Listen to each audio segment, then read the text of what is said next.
I think that the reason these moves are being made now has less to do with enriched uranium and more to do with, I think this will be the last period, based on current trends, in which the U.S. supports Israel. I think within 10 years, you're going to start seeing more and more calls to defund U.S. aid to Israel. And I think within 20 years, we probably cut off Israel entirely, based on the trends in polling and sentiment towards Israel. Okay. With the boomers largely being the support base for U.S. involvement with Israel, I think as they start dying, getting older, and exiting exiting the economy, be it political or otherwise, you're going to get Gen Z politicians, and if they're on the right, they're going to say, "I don't know why we're funding this," and if they're on the left, they're going to say, "We hate Israel." Okay. The end result is the funding is cut off, and if this were 10 years from now and Israel started striking Iran, the U.S. would be like, "Leave us out of it. Bye." Okay, that's a whole different conversation that I am so happy to get into because you just said a lot of things that actually assume certain. I'm not assuming anything. I would say misconceptions about the relationship between. I'm basing it off of the existing polls from Pew as of March. No. I know. I'm not saying that your assumption about people not supporting Israel is incorrect. I'm saying your characterization of funding Israel and USAID actually USAID. Funding them through USAID and giving them aid and all that or whatever, and the memorandum. However, all the ways that we've given the Israel DoD money, gives them $2 billion whether it's the in military DoD equipment a year. and the $3.8 billion package or USAID help, whatever it is, right? All the ways in which we fund and help Israel, like, to me, that, like, do I believe that the younger generations are going to be, fundamentally opposed to this? Sure, but that's only if the messaging stays the same, and if people still continue to believe that we are literally writing like a blank check to Israel and they can do whatever they want, because that is a flat out lie. And that's not nobody that's not what I'm understands. Nobody understands what this quote unquote aid actually does for America, and people calling it aid makes them believe that, like, America isn't getting an extraordinary return. Not material to what I'm saying. It's not material to what I'm saying, and let's just call it funding. The current sentiment, according to Pew, is minus 53. So 53% of Americans reportedly have an unfavorable view of Israel. I don't really care about whether that number is accurate. I care about the trends that Pew has tracked. I think trends are are easier to understand because they're using similar polling methodology, and using the similar methodology, they found a different result. That is, for U.S. adults aged 18 to 49 among Republicans or lean right, it went from 35 to 50% unfavorable. And among Democrats, it's 62 to 71. The younger generation is overwhelmingly shifting in that direction. Israel would not be able to launch an attack on Iran like this even 5 years from now. I know, but what I'm saying to you, Tim, is that the relationship between Israel and America will change. It's already started to change since October 7th, so it won't matter.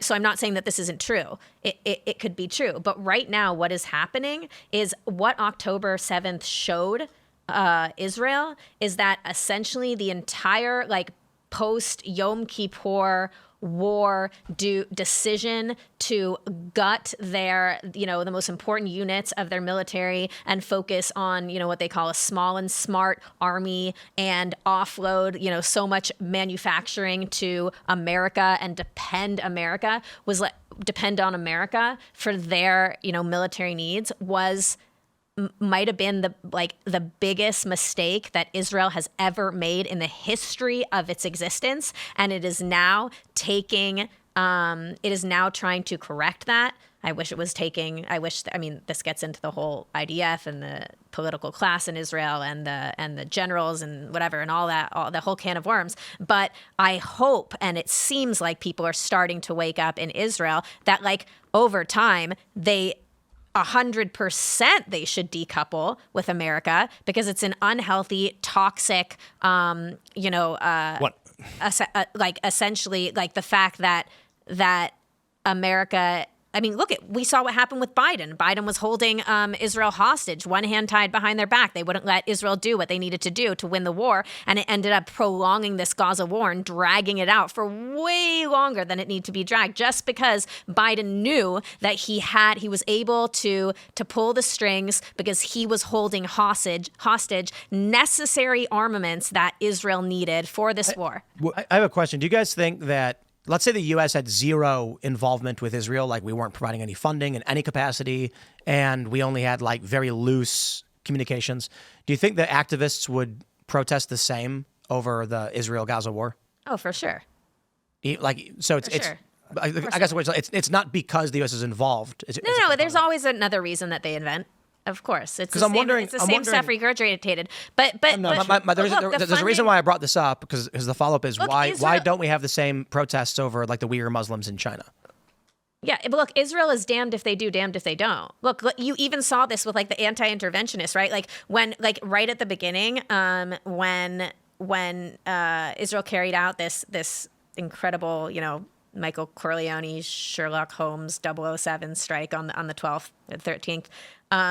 Immediately the response from like people like Jack Posobiec and some Groypers and stuff like that were like, this is the ultimate betrayal of Netanyahu. And these are of President Trump. And these are the same people saying that like we need to decouple and, Israel should just like do their own thing and like America should. Well, which is it? Do you want Israel to do their own thing, or do you want Israel to be coordinating with America? This is always, no matter what Israel does, because Israel is the collective Jew. Israel's just the collective Jew. Any classic trope that you apply, classic anti-Semitic trope that you apply to the anti-Semitic Jew has just been transferred in the modern age onto the state of Israel. Do you think it would have been I don't know what's true in many ways, but do you think it would have been problematic, or it would be problematic, if we found out that Netanyahu launched this military operation knowing that Israel needed America to finish the job, and he did so without prior coordination with Trump? Oh yeah, that would be problematic, but not if he did it with coordination. Right. And so I think if he did it, I agree with you. If he did it with no plan in place to carry this out without America's help. Well, right. And so, he didn't tell Trump. And that would be very problematic. There's mixed reporting, right? There's mixed reporting. Very problematic. They obviously did this. I'm the first to criticize Netanyahu for. Yeah, honestly, I didn't expect that. But there's plenty of reporting that indicates President Trump and the Americans asked Israel not to strike multiple times. There's negotiations scheduled for the Sunday, last Sunday, I suppose, right? Mm-hmm.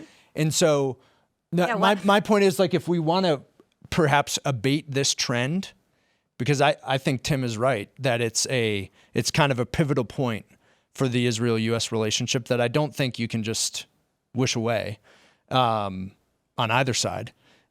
And that's why diplomacy is important. These numbers will accelerate drastically if there is, I think, even a not necessarily that long protracted war in the Middle East, because Americans don't want that. They don't want military involvement in the Middle East, despite kind of the proximate issues. And unfortunately, they've been brainwashed by the media for decades to believe that the relationship with Israel is one of the reasons why we're tied to the Middle East, when in actuality, Israel is America's biggest buffer in the Middle East that allows America to redirect resources to the Indo-Pacific, to China. Without Israel, America would have so many more expenditures. They would need to have even more boots on the ground that they do. Look, they don't have an air base, and they don't have a base in Israel, right? They don't fight Israel's wars. Israel fights their own wars, but they have bases everywhere else. They still haven't gotten out of Germany since World War II. I think you're right, and that's why the best case scenario is a world where Israel's